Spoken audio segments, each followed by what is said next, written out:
kung pwede lang huwag matulog para walang masayang na oras gagawin ko to. Pakinggan nyo. Ito yung time. Okay? Ito yung effort. Ito yung income mo. Pag bago ka, first month mo, maraming time, maraming effort. Tama-tama. Gaya ngayon, yung nangyayari. Tapos yung income mo, wala pa or mali pa lang. Tama ba? Yes. Along the way, habang tatagal, lumiliit yung time na ibibigay mo, pati kasi yung mga members mo, umatin na rin ng training, nag-i-invite na rin. Yes. Yung effort mo lumiliit, meron ka ng income. Along the way, paliit ng paliit yung time, effort, nasusundan nyo? Yes. Ano nangyayari sa net worth and income mo? Lumalaki ng dadating yung time.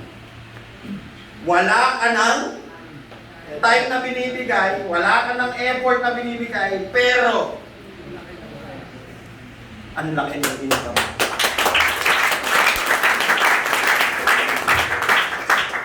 Kaya ako nag-resign. Effort, income. Sa work kasi, pag pumasok ka, isahod ka. Pag late ka, may bawas din. Pag undertime ka, may bawas pa rin. Pag di ka pumasok, wala kang income. Sa days, 1 year from now, 2 years from now, mamasyal ka. Nung birthday ko nung May, Pico de Loro ako, gumastos ako ng almost 40,000.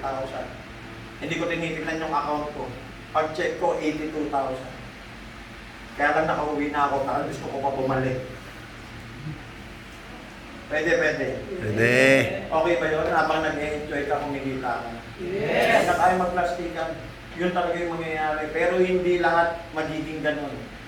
Kasi hindi naman lahat nakataw. Yes, no? Yes.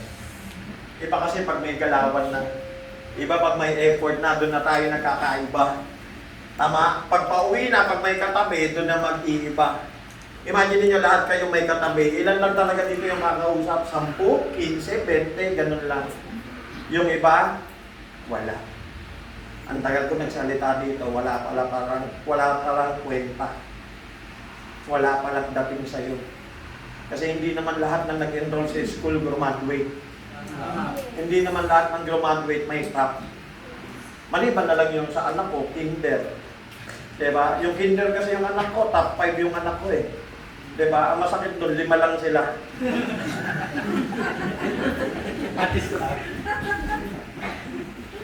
May top na sa dulo pa hayop talaga.